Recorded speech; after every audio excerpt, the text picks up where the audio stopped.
Në Maqellar të Dibrës, një frut I vogël I ka ndryshuar jetën 70 vjeçarit Qatip Doda. Agronom në profesion prej disa vitesh, ka ngritur fermën e tij dhe kultivon disa fruta, por me spikatura është mjedra. Profesioni im është agronom. Unë kam marrë fakultetin e bujqësisë në vitin 1980. Pas vitit 91, përveç profesionit agronom, ju përkushtova dhe fermës.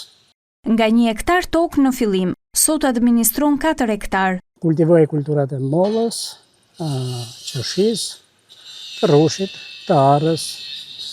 Këto vitet e fundit. Vitin që kaloi kam futur edhe mjedrën si risi.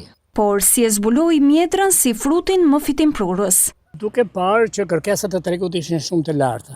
Domethënë Shqipëria kishte sipërfaqe shumë të vogla të kultivuara me mjedër dhe furnizoheshte, kërkesa ishte e lartë dhe furnizimi vinte nga Kosova. Një mundësi financimi nga shteti I dha shtys për të kultivuar mjedrën dhe sot nuk arrin të përballojë tregun pasi kërkesa është e lartë. Arritëm të marrim prodhim në rreth 3 kuintal mjedër në muajin tetor deri me 15 nëntor derisa filluan shirat e vjeshtës. Parcela e parë u ngrit në 3 dynym dhe mori 3 kuintal prodhim, por këtë vit prodhimi ka dalë përtej parashikimeve. Edhe duket prodhimi shumë I mbar, prodhimi jashtë parashikimeve dhe të mia si specialist. Vjeljen e bën çdo ditë dhe prodhimi shkon direkt në tregjet e Tiranës dhe Durrësit, pasi nuk ka magazina frigoriferike. Kemi shumë kërkesa, me thënë të drejtën, për mjedër dhe nuk arrim t'i plotësojmë këto kërkesa.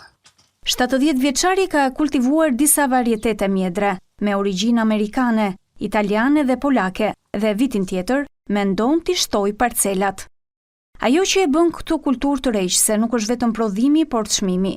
Mjedra shitet me shumicë nga 600 deri në 800 lekë për kilogram, në varësi të periudhës dhe kërkesa rritet çdo ditë. Kjo na ka ndihmuar se çmimi ka qenë I mirë, I favorshëm. Në ditët e pikut, Qatipi nuk e përballon dot vjeljen me familjen, ndaj ka punësuar disa të rinj të zonës. Edhe vjelim 2-3 ditë, pastaj e lëm 1 ditë apo 2 ditë derisa të arrihet që t'jepet rendiment për ditën tjetër. Si specialist, tashmë përçon mesazhin se fermerët e Dibrës e kanë të ardhmen në tokën e tyre, jo përtej kufirit. Fusim edhe këtë kulturë në Dibër se ka perspektivë dhe ka të ardhurat të shkëlqyera për fermën, për familjet tona,